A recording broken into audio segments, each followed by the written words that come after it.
Ayun guys, nandito ulit kami sa Chinese General Hospital upang i-cover yung events ngayong araw na ito ng osteoporosis, arthritis in gout. Ayan. Kasama namin si Sir Willie Urias, ayan.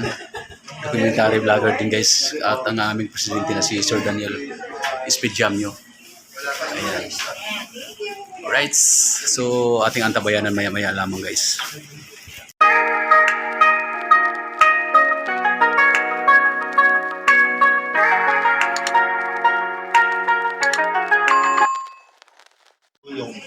Na magagawa para sa kanilang mga pangangailangan. Nandito po ang kasamahan ko. Nandiyan po si Sir Julius, Sir Wilfredo Urias, ano pa mga documentary vloggers na nagpo-cover po nito. At kami po ilubusan nagpapasalamat. At mula sa October 1, nagkaroon po kami ng ground launching ng PCSCI. At ngayon po, nandito po kami para isakatuparan ang ating first year anniversary ng ground launching of the Philippine Confederation of Senior Citizens. Kaya maraming salamat po sa inyo lahat. To God be the glory. Mabuhay po ang PCS. Ayan, thank you Sir Daniel. Ayan.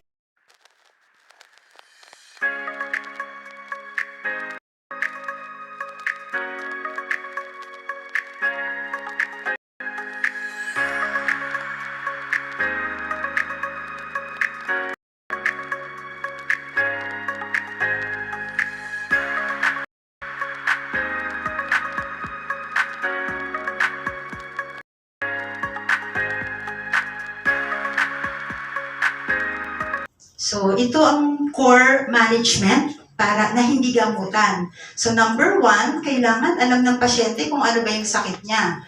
Kasi the more you know, the more you can handle your situation, di ba? And then, exercise. So, land-based, pwedeng mag-cardio exercise like brisk walking, strengthening exercises, pwedeng may dumbbell, o kaya kung walang pambili ng dumbbell, lagyan nyo yung mineral water nyo ng tubig, kahit yung tipa 500 ml, and do some dumbbells. Maganda rin yun sa buto to prevent osteoporosis. And then, aprobado din ang Tai Chi o kaya yoga. Of course, ang recommended is 30 minutes or 150 minutes per week. Pero kung medyo vigorous yung exercise, pwede nang less than that.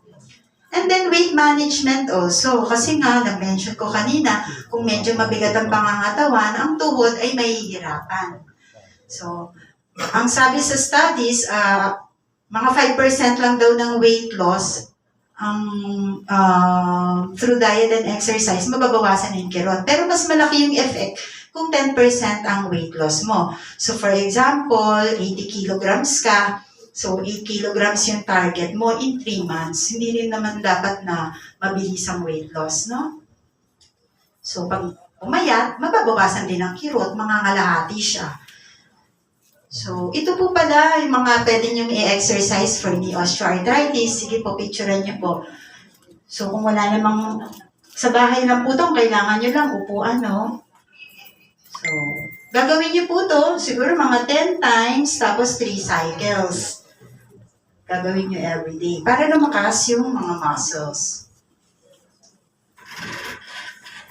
O kaya naman, kung driving po kayo, yung mga simple things like you park na medyo malayo po dun sa entrance ng mall, o kaya do simple gardening, ayan, nakaka-help din po yan basta may activity. And then, ito po pala yung mga usual na pwede natin gamitin. For low-impact exercises, yung stationary bike, ito for the elderly, medyo malaking upuan. O kaya ito pong pedal exerciser. Kasi ito, upo ka lang sa regular chair, tapos ilagay mo lang yung paa mo dyan, para ka na rin nagbabay, gumagalaw na yung joints mo. So, nalalangisa na rin siya.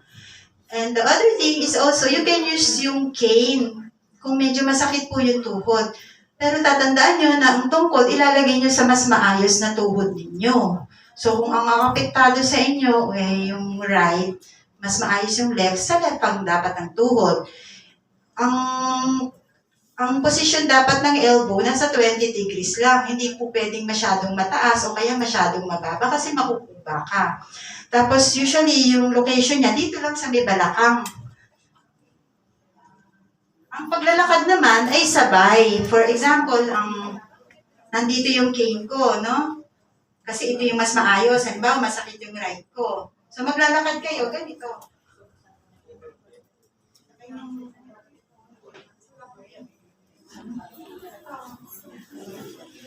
Oo, sabay. Kasi parang extra paa niyo siya eh. Para ma-unload yung knee nyo. So, ano bang benefits ng exercise? Of course, it will strengthen your muscles surrounding the joint. It will increase your blood flow sa cartilage para may nutrients siya and at the same time kahit paano ma-repair. And it also helps you to reduce stress and combat depression. And it can also help other chronic conditions, especially yung mga heart diseases. Siyempre, pag hindi kayo gumagalaw, mas mataas ang risk na kayo ay atakihin sa puso. So siguro natanong nyo rin, ano po ba kayong mga pwedeng pagkain pag may osteoarthritis? So may nakita po akong journal para makahelp dito sa osteoarthritis. Maganda daw po ang Mediterranean diet. No? So for the tuhod and for the balakang. Ano ba yung Mediterranean diet? Yun yung mga may olive oil, yung mga legumes, may nuts. Yan.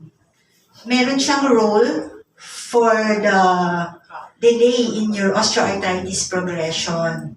So, siya yung pinakamaganda. Pero pwede pa rin mag-fruit at herb kasi nakakabawas siya ng pain symptoms. Or kirot. Ay, wala. So, ano bang non-pharmacologic o kaya niyong gawin na walang gamot? Pwedeng mag-aquatic exercise. Ang patients, naglalakad dyan sa ibaba ng pool. Or you can also have gait aids like this walker.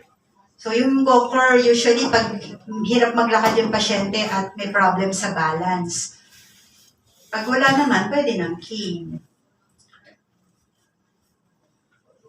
So medyo marami po kasi to, skip ko na lang to.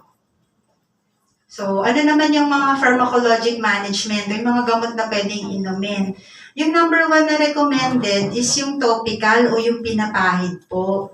Nandyan yung mga ketoprofen, diclofenac gel, yung mga Fastum, ganyan. Pwede rin naman pong mag-patch. Kahit bago po ngayon yung Locoa patch, esclobiprofen siya.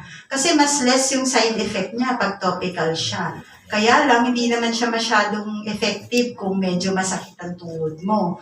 So, kung wala ka namang sakit, katulad ng problem sa heart or sa risk ng mag-bleed ka, pwede kang mag-take ng mga NSAIDs like yung diclofenac.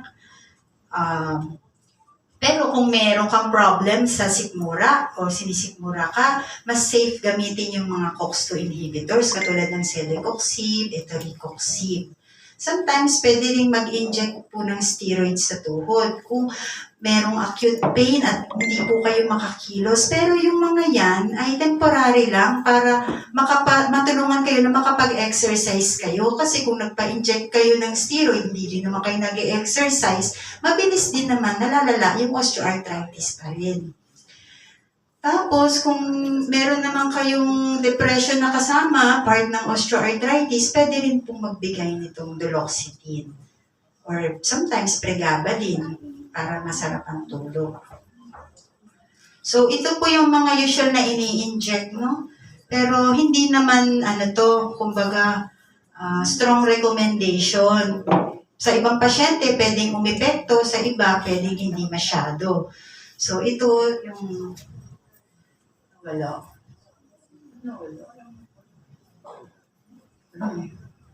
Matatapos na po tayo. Anyway, yung injection sa tuhod, minsan steroids. Yan. Pero usually yung steroids, hindi po pwedeng madalas yan kasi merong minimal cartilage loss pag more than 3 times in a year. 3 times lang sa isang taon pwede.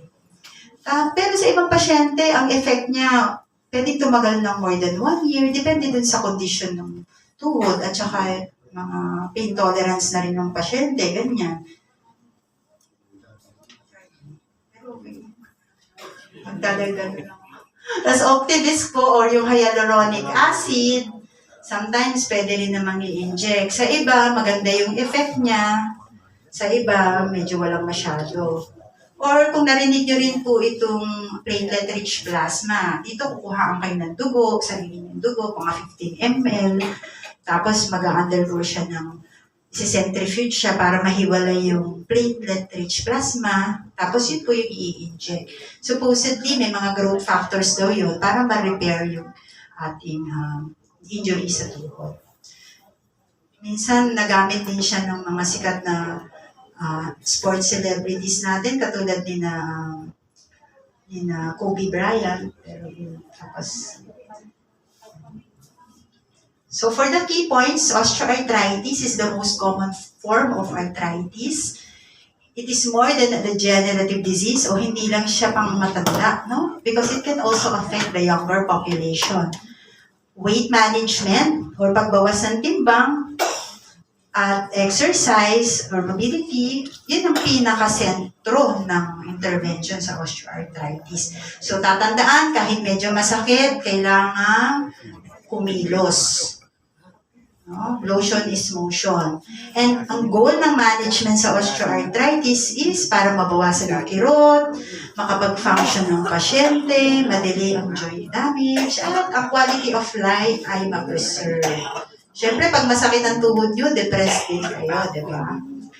And NSAIDs or yung mga pain reliever ay pwede lang gamitin sa shortest possible time. Not more than 1 week, no, in a month.